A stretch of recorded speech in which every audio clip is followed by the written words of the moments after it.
You're listening to Civic Media. You can tune into any of our live shows on any radio station across the state with the Civic Media app. Find us in your phone's app store and listen anytime, anywhere.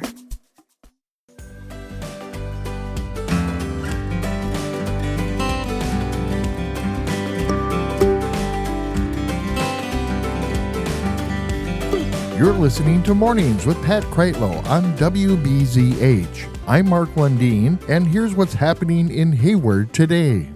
It is the final day of the Spooner Homecoming Week. Dress-up days today is Spirit and Rails Apparel. And be ready for the big homecoming game tonight starting at 7 o'clock. Open play is at Northwest Connection Family Resources, located at 15896 West 3rd Street here in Hayward.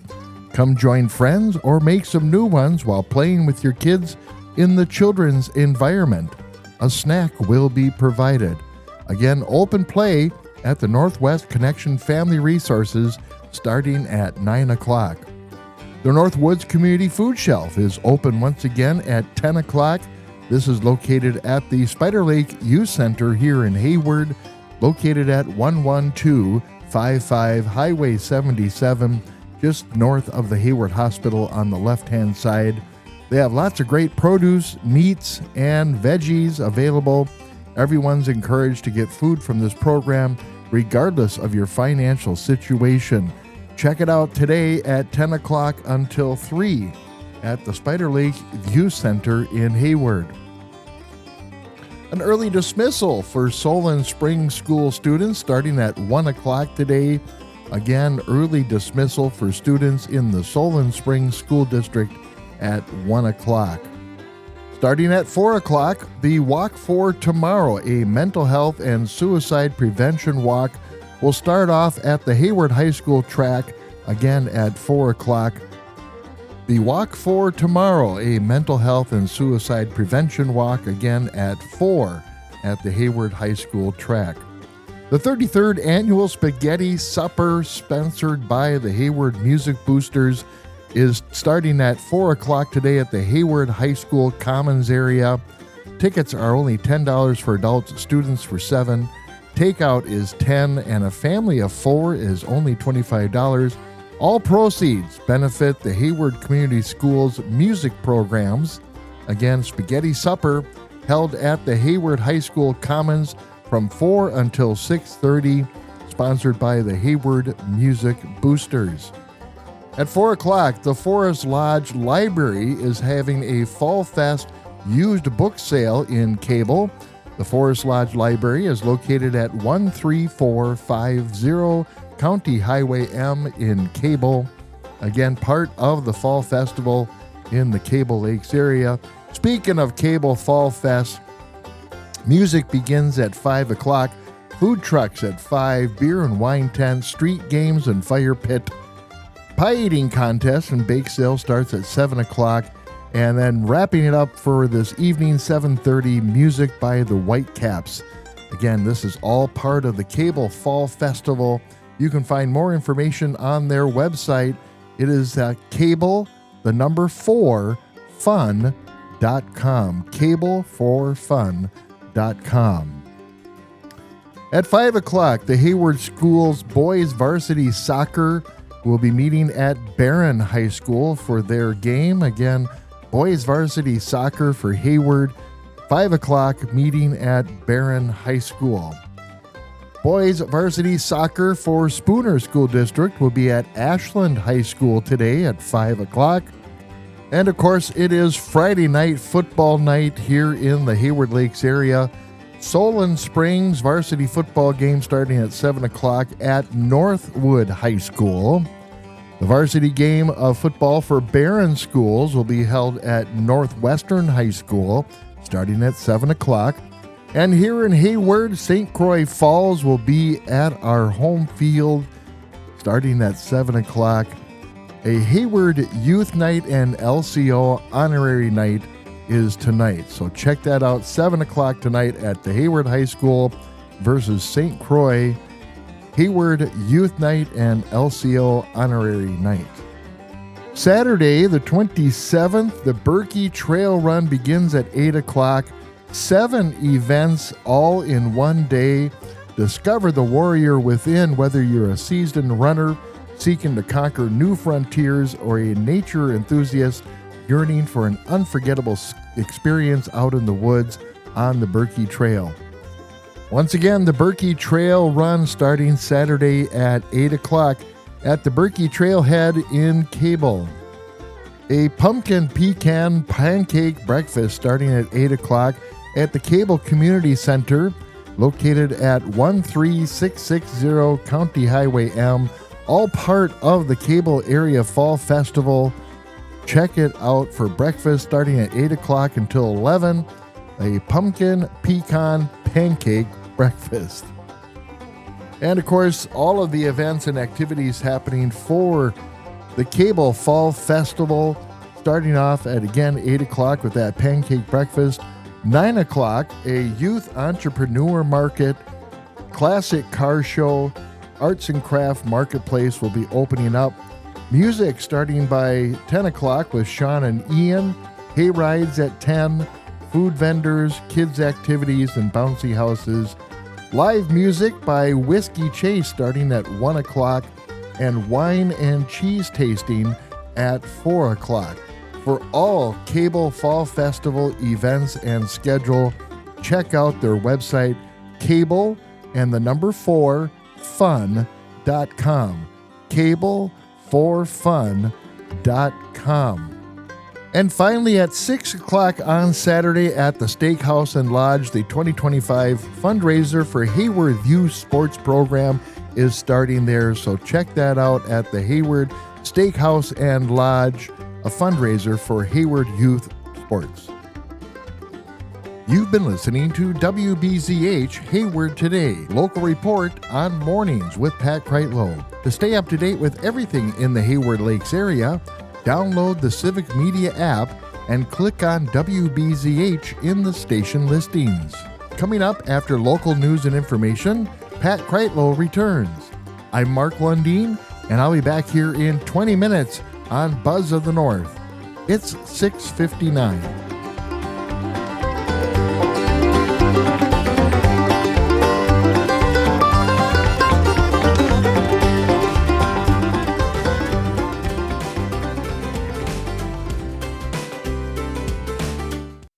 You're listening to Civic Media. Stay up to date on the latest news and information for your local community and Wisconsin by signing up for our free email newsletter. Visit civicmedia.us/email to get started. More with Pat Kreitlow in just a little bit here. We're going to let him slide to the side, take a little break, grab a little cup of coffee. Joel and Gray, it is Friday. I was wondering how many ways you had to describe go over there for a minute. You were on a roll. We do have a keyword this morning. This hour's keyword is prize, by the way, Prize. Put that Civic Media app, CIVIC, Civic Media app on your Android or iPhone. Tap the Buzz of the North, text us the word prize, Prize. You just might win $200 cash, gold jewelry, and maybe those 2 tickets over a $1,500 value to see Green Bay, Minnesota play in Green Bay on November 23rd. That sounds like a good time. It's going to be a great game. Good football in Green Bay, and over $1,500, which I'm not glad tickets cost that much, but we could save you that if you maximize your chances. Get us those keywords. All right. We'll talk a little bit today about a weekend fundraiser. The Hayward Sports Center is doing a huge fundraiser this weekend. They promote hockey, they promote baseball, and all kinds of stuff too. And, we're seeing a lot of ice arenas like in Hayward and Spooner, and over in Park Falls, they have an ice arena. And, the cost of keeping these arenas going is so extensive, and to upkeep the refrigeration on the ice to keep it going, to keep these sports like hockey and stuff viable, which is huge, of course, here in the Hayward area, not only for the men's hockey team, the boys, now the girls hockey team has been so good for many, many years. So they have a big $5,000 cash prize tomorrow at the Steakhouse and Lodge in Hayward. There's 250 tickets they're selling for $100 a piece. And then someone's going to take home the $5,000 Could you imagine if you must be present to win? Could you imagine if you weren't? What are you doing? I mean, that's me just staring into space for at least 3 minutes, and I don't even know that a thought would go through my mind. I think I would just enter a pause. Somebody would hit the pause button on me by telling me that you almost won $5,000. $5,000, that's a chunk. You see, I stared into space with that disbelief when I missed the first wager of a 4-team parlay when Buffalo wasn't ahead by 7 points or more after the first quarter of last Thursday night's Amazon Prime game. Could you imagine how I'd feel if I actually lost $5,000? Oh, man. Did you hit all the other bets? No, I didn't. Well, Josh Allen was supposed to throw for over 250 yards that night. He only threw for like 220. See, that's one of the things that can sneak up on you bad. I mean, betting that a bad team isn't going to score, that's one thing, but betting that a quarterback will hit a certain yardage, that's a worse bet than it sounds. And we're not talking football today, Joel. It's not Tuesday. No, we'll do our football picks a little bit later on this hour, but I leaned into gambling and then because you're laying down $100 trying to win $5,000. If you don't, the money goes for the Hayward Sports Center, to keep everything functioning in there. I was looking in here at all the stuff that happens at that Hayward Sports Center, especially as we get into the winter months. And you can talk about the game and you can talk about, our Pee Wee team won the state championship and yada, yada, yada. But we're talking about the memories. We're talking about the memories and the camaraderie and the friendships of parents, just everything that goes with it other than the playing and whether you won or lost of something like this. For people who don't engage in sports or even sports fandom, that's totally legitimate, but it might not necessarily be obvious what sports are for. That's just it. You hit both of them. Unity, camaraderie. How many times do people gather together? When are you with all of your friends and family in the same place? There are two answers: funerals and weddings. We need a third option that isn't either of those things. Yeah. And sports, great reason to gather with all the people you love and something to talk about that isn't worth fighting over but is worth talking about. Sports are just a unique thing and they don't hurt anybody. So we need them. Your kid might fall in love in a way you don't even know. Maybe it's something weird like construction or trains. Oh, that's not weird. Those are perfectly legitimate passions. But most people tend towards sports. Give them a try. Yeah, and I coached for many years, coached my son for many years, and now that I don't coach anymore, that's one thing I noticed that I struggled with, especially the first couple of years after I coached, is just not having that social interaction, which Joel has no friends. You become numb to it after a while when you're in that circle. Thank you. And it's happening.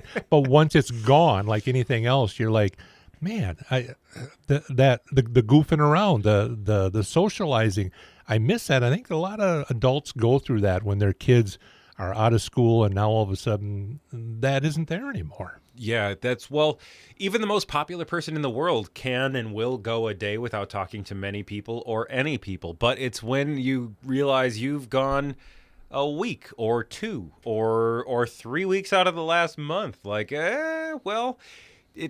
can't pretend there's no effect. And yeah, some of us prefer it, some of us are fine, but most of us are not built for that. That's a human thing. We do better together.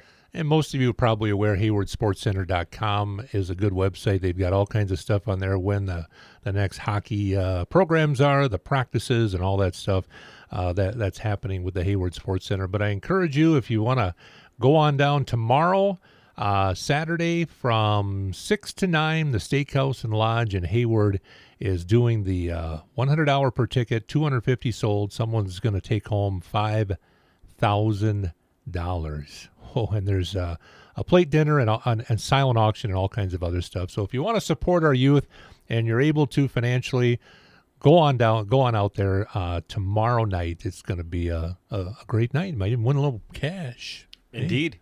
Nothing like these extra effort sorts of things. When a local business or an organization steps up, it's what makes things work around here. Exactly. We're going to talk football coming up at about 7:52. It'll be our final Hayward segment here of the week. We're going to break down that Packer game that they're going to play on Sunday night. We're going to break down that Viking game, which they're playing Sunday morning. The Vikings have a very unique schedule, like has never happened in the history of the NFL, that a team has gone, I think, on the road for back-to-back international games. So. Yes, the first time, but it won't be the last. This is an experiment, and the Vikings are going to be the guinea pig. I was going to say they're going to lose, but I can't even talk trash like that, seriously.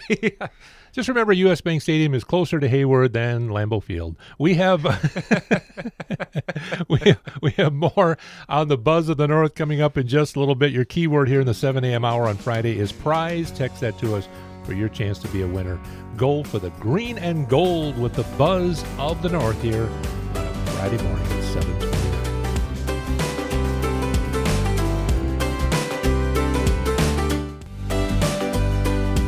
Buzz of the North on a Friday morning. It is 7:52.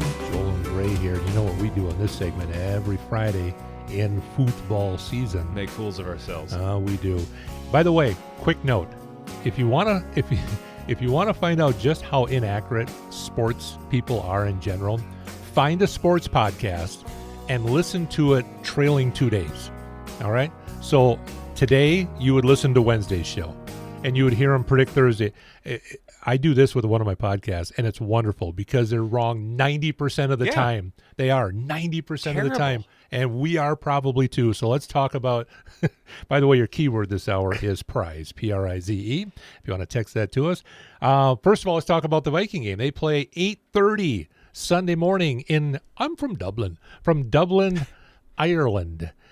This is the first Ireland game, I think, isn't it? Did I hear that? Believe so. I think it is. Yeah, I don't think we've had a Dublin before. We've done the Brazil thing. London's been for quite a while now. Yeah. No, I think this is Dublin number one. Is that because J.J. McCarthy was going to be the quarterback, but he's not now? Is that why they wanted him there? It's worse the more you do it. It is. Maybe that was something that they thought. I'll tell you what, I'm not sad that we're missing that marketing campaign or that bad NBC graphic.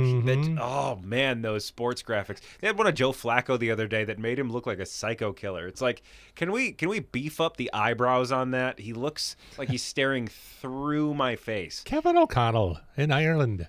So the Vikings and Steelers playing in Ireland Sunday morning, 8:30. You better have the NFL Network if you want to watch that. That means it's technically pay-per-view Sunday morning, so you got to have some kind of a cable system or satellite to watch that. Aaron Rodgers going against his old NFC North Division rival, the Vikings. This is just a total toss-up to me. This game could go either way. I'm expecting the Vikings. I guess a Viking blowout would not surprise me too much. I'm expecting a good game. If the Steelers blew out the Vikings, that would surprise me. This game is a great example of why I honestly have difficulty pretending I know what's going to happen. Yeah.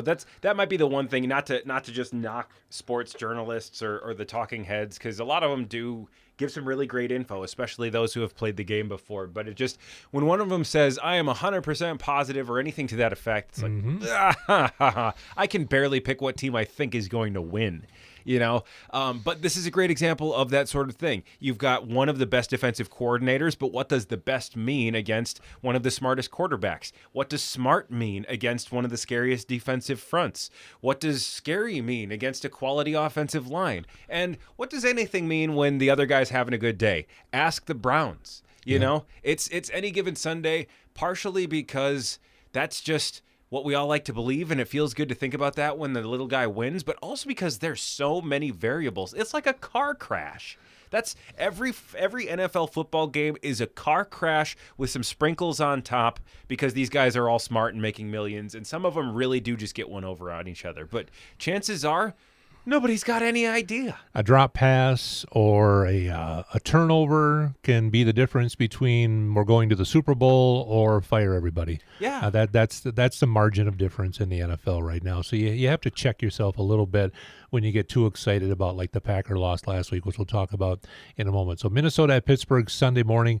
Detroit, this is I was going to say this is a get healthy game, hosting Cleveland, but if the Cleveland defense is as good as everybody says the Cleveland defense is, defenses usually travel pretty well. Yes. So Detroit might, this probably will be an entertaining game. That's a smothering defense and a high-caliber offense for Detroit. They've got more weapons than we do right now. Detroit's offense knows who they are better than Green Bay does. So does that mean that'll be enough?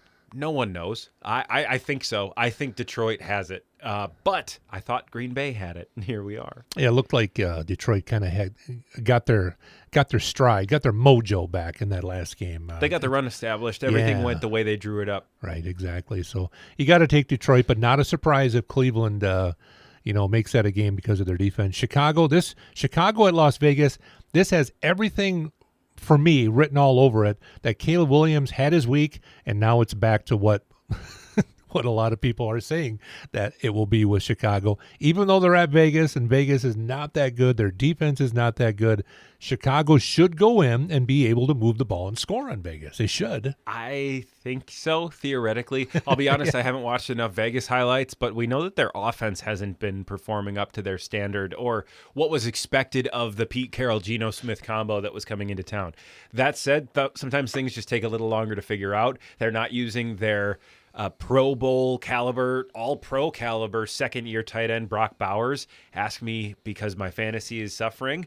But there's, both of these teams, Chicago is already seemingly figuring it out as of last week, and Vegas is only half a step away from the same. This is another flavor of who knows. Yeah. Green Bay at Dallas Sunday night, 7:20 the kick. This is, I'll just say this about the game. This is either going to be Green Bay is back on track, we're good, or there's something wrong. If you go into Dallas and you lose that game to Dallas, then I put it in the something wrongs category. If you go in there, get a win, even if it's a last-second field goal, then, okay, we're right there. We're right there again. According to Fox Sports metrics, and it's all stats, not editorialized or feelings, the only thing that Dallas is doing in the top half of the league defensively right now is run defense, and they're still only 14th, giving up over 100 yards a game. Past that, they're worse near the bottom in every defensive metric, and CeeDee Lamb won't be there, so they're hurting on both sides, unless it's Matt Eberflus, the former Chicago Bears coach, is their defensive coordinator. He's fired for a reason, and I think we'll see it all over again. This would be a bad loss. A road loss is never 100% totally horrible, but with what Dallas has shown this year, this would be a bad one. This would be a bad loss. So Green Bay looking to take care of business Sunday night. I expect they will.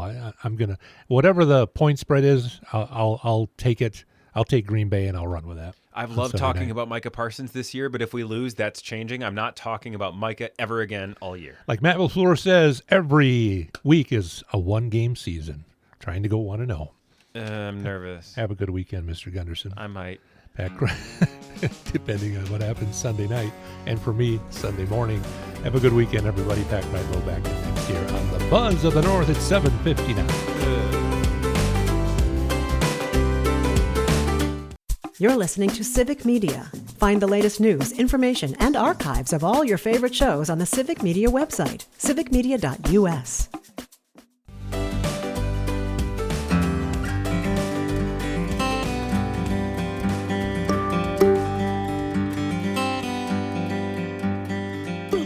You're listening to Mornings with Pat Kreitlow on WBZH. I'm Mark Lundeen, and here's what's happening in Hayward today. With me today is Katie Rennick of the Great Lakes Project Coordinator for Trout Unlimited. Hello, Katie. Hi, Mark. Thanks for having me today. Well, thanks for coming in. So, I didn't know there was an argument or some sort of a feud between beavers and trouts, and the title of the workshop that you have coming up is Casting a Light on a Century-Old Controversy. So talk about what is going on with beavers and trout. Why can't they get along? Sure. Well, I don't know if the beaver and trout necessarily know that they're having a big argument, but us here that are fishing for trout seem to think that there's a big argument about them. Okay. Some anglers view beaver as the main culprit for degrading trout waters, while others suggest that they create ideal conditionals for exceptional fishing. So some fishermen think that they do catch really big trout in those beaver ponds. Yeah. So, What does the beaver do that would ruin the habitat for the trout? Sure. So that's the big question. That's why it's such a complicated issue. Okay. It's not a very simple answer. It's not a simple answer. No. So it's a complicated issue. And like I said, there's been arguments around it for a very long time. Healthy fish need healthy water. Trout need cold, clean, well-oxygenated water. And when beaver build their dams and occupy these streams, they're going to be creating these wetlands and storing this water. But it can also warm up the temperatures too much and create siltation.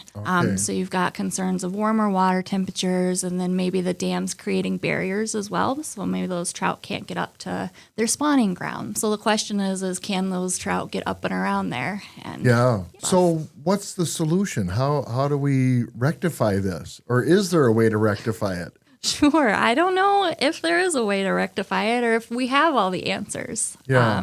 We're talking about complex species, a complex relationship. And, research indicates that beaver activity is often harmful on lower gradient streams, but more beneficial in high gradient streams, such as those like out west where that mountain water is going to be a little bit too cold, so it warms them up, so trout find it more favorable. But such as those here in the Midwest, the relationship is a little bit more murky, and I think more research is needed to untangle this complex issue in the area. So what has been your job with Trout Unlimited in helping people understand this controversy? So my role as the Great Lakes Project Coordinator, I focus efforts on enhancing cold water conservation, efforts in the Lake Superior Basin. So my work includes planning and carrying out stream restoration projects, building partnerships in the area, and then bringing science like this beaver and trout relationship to the community to have real-world conversations about it. So is there one of the solutions is maybe going out and removing older dams that maybe a beaver isn't in anymore and to help move that flow again? Sure. I think that could be a targeted approach, is pulling the beaver dams that we know might not be beneficial to trout. Some of those beaver ponds, the temperatures are too warm and the dissolved oxygen concentrations are too low. So maybe targeting those specific ones would be good. In my research, some of the beaver ponds had really good brook trout habitat in them. So if the dissolved oxygen looked good and the trout looked good, the temperatures looked good, so maybe keeping those would be good. So temperature and dissolved oxygen seem to be really important. So in your research, keeping the dams up and allowing the beaver to exist in trout waters, you have found there's been some good things about that as well. They're not warming it up too much and the dissolved oxygen levels look good. So maybe it's an area where that's holding that water and keeping those stream depths from getting too low, giving those trout a place to inhabit. Have you noticed any difference between those ponds and stream areas, northern Wisconsin versus southern Wisconsin? Is there any sort of difference in them and how the waters are flowing? Because I would think streams north of Hayward up along the lakeshore of Superior, they might be moving a little faster, having some extra force behind them that keeps them cleared out. I don't know. What do you say? Sure. Beaver prefer to build their dams on lower gradient streams, so less than 6% slope. That is because you get the higher velocity water coming through and it's going to wipe out their dam. So they prefer the lower gradient streams, and you'll notice that throughout the state, the different gradient streams. And then there's also going to be differences in the geology and the geomorphology and the chemistry of those streams as well. So it's very intricate, complicated relationship between the beaver and trout, and that's why probably a targeted approach would be best. The DNR is involved in this. Matt Mitro is doing research on the beaver and trout relationship right now. He's in the middle of collecting his data and should be anticipating results, I'd say, in the near future. This has been a century-old controversy. So what has happened over the past 100 years that have been learned about keeping beaver and trout together or separate them? Not much. That's where my research came in. We gathered all the studies from Michigan and Wisconsin and Minnesota. And there was about 23 studies, and most of those studies occurred in the 40s. And not much has happened since. So the science is a little behind. And so we're really advocating for more research to help us understand this relationship a little bit better. So it hasn't been happening, studies done every year for 100 years. there was a very large gap. So, Yep. yeah, like you said, we're getting caught up. Well, Katie, thank you for coming in, and I appreciate your input on the beaver and trout controversy. We'll talk to you again. It's my pleasure. Thank you, Mark. Thank you. For more of Katie's research and presentation, you can join her at the Sawmill Saloon on October 7th from 6:30 to 7:30, and you can register at the Cable Natural History Museum website. Science at the Sawmill, the Beaver and Trout Controversy, happening at the Sawmill Saloon on October 7th at 6:30. You've been listening to WBZH Hayward Today, local report on mornings with Pat Kreitlow. To stay up to date with everything going on in the Hayward Lakes area, download the Civic Media app and click on WBZH in the station listings. Coming up after local news and information, Pat Kreitlow returns. I'm Mark Lundeen, and I'll be back with more Hayward information Monday morning. It's 8:29. The national news cycle never stops, but it can be hard to find news about your local community. Civic Media is dedicated to providing quality local and state news coverage across Wisconsin. With the Civic Media app, you can get notifications about local stories that matter to you and your community. Find the free Civic Media app in your phone's app store and choose notifications from the menu to tell us what kind of news you want to hear about.